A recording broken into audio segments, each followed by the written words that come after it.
Hey guys, James here with Northwest HVAC in Spokane, Washington. Today we're going to be doing part 2 of our 3-part series on refrigerant recovery, evacuation, and recharging. I apologize, it's been a little while between video 1 and video 2. We had some technical difficulties, and then because of the COVID thing, we had to kind of shut everything down for a while, and then when we got to come back, we were allowed to have very small lab groups, and there was always a student working on the unit that I started this video on, and I wanted to keep it consistent by sticking on the same unit, so I had to kind of wait till we sort of wrapped up our labs and everything. But I do have part 2 recorded now, and hopefully you guys enjoy it. This is part 2 of 3, evacuation. Thank you. What you can see here is I've ditched the low loss fittings that were on there before, and I've switched over to the valve core removal tools and pulled out the valve cores because it does make the vacuum process go a little bit faster. I will explain the valve core removal on a different video, but there's plenty of them out there on other channels if you guys just can't wait. So here in a second we'll pan back and I'll kind of show you my vacuum setup, and we'll get the vacuum rolling. Alright, so red and blue where they normally go. We have our yellow coming up here to my vacuum pump. Now I have off the side of this core tool is where I decided to put in my micron gauge, and then you guys have the one with the teeth, so I just put a cap on the other side of the micron gauge here, and this is our setup, what we're going to go with. So we want to double check everything's tight. We don't want to have any vacuum leaks, that could be bad. So tighten up all of our hoses. We're going to start our pump first. This one has a valve on the side, so turn it on, open up the valve.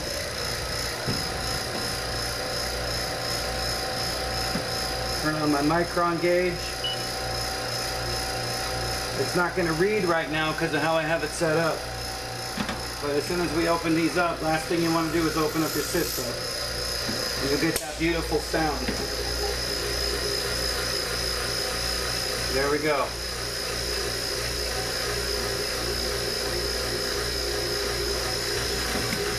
Now we wait. So you can see that low side gauge is close to pegged.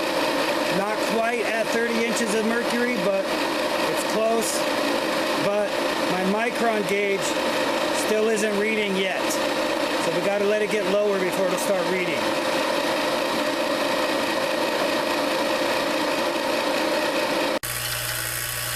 Okay, as you can see here, we're sitting on about 11 or 1200 or so, and it's kind of doing all it can do. So what we're going to do is a nitrogen break. The first of several nitrogen breaks you would do in what they call the triple evacuation, and then you'll just repeat that process over and over until you can get your 500 microns.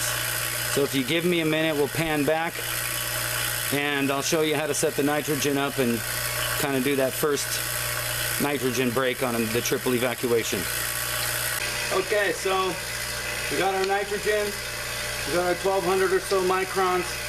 So the first thing we need to do is close off our gauges so we don't get any air into our system, right? So shut this down.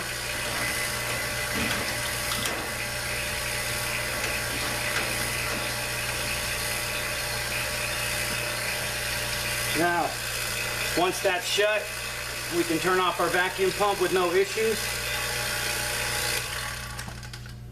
And then we want to take this hose here off our vacuum pump. The one that goes to the gauge manifold. Bring this around. Now this next step is very critical. Purging the line, right? You don't want to put air in there. Nitrogen's okay because it's an inert gas, that's not going to cause any issues, but air, not a good thing. So let's purge it. Get some little bit of nitrogen pressure in there. Purge it up here to the yellow. At no point do you want to open the red or blue because they're currently in a vacuum. You crack one of them lines, got to start all over. So we did everything properly. We purged our yellow. Now what I like to do is bring the nitrogen in the high side and watch the low side come up, and then I can control it. Otherwise you're opening it, you're letting it in, then you got to close it to check the pressure. Open, close it to check the pressure. Instead, I'll just dump it in the high side and it'll equalize through the metering device, and then I can watch the blue side come up accurately, and I can shut it off before I get to 10 psi. So you only want to bring it up to about 5 or 10 psi max for two reasons. One, you'll damage your micron gauge with too much pressure, and two, when we go to put it back on the vacuum pump, we need to bleed it down closer to 0 or at least under 5 so it doesn't blow the oil out of the vacuum pump. So I just bring it up to the 5 initially, and then I can just hook right on my pump and go when I'm done. So I'm going to take our red side here, we're going to bring it in until that blue side there is climbing up, and it'll come up to about 5 or so, and then we'll shut her down, and it should coast up another couple psi. There it is, it landed on about 7. So if we go up to about 5 or 7, then we're guaranteed we're over 0. And now we can bleed it back down and hook it back on the vacuum pump, just like we did initially. And then you'll repeat this process over and over if you have to, until you get down under 500 microns. So I'm going to put it back on the pump, and I'll check back in with you later.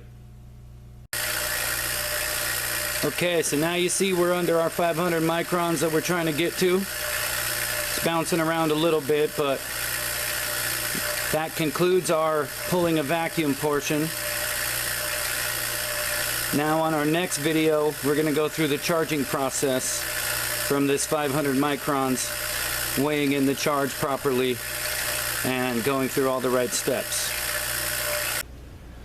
So there you have it. That was part 2, evacuation. In the next video, we'll be going through the process of putting the refrigerant back in.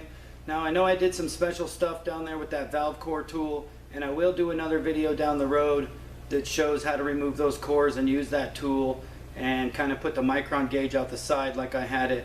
But you can really just hook right on with your gauges, your low loss fittings on your end of your hoses, and then you can just put your micron gauge in series, and that's not that big a deal. So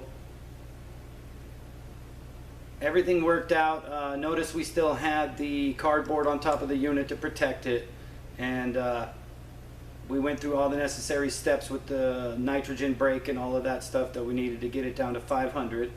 And the next video will be recharging of the air conditioner. Thank you very much.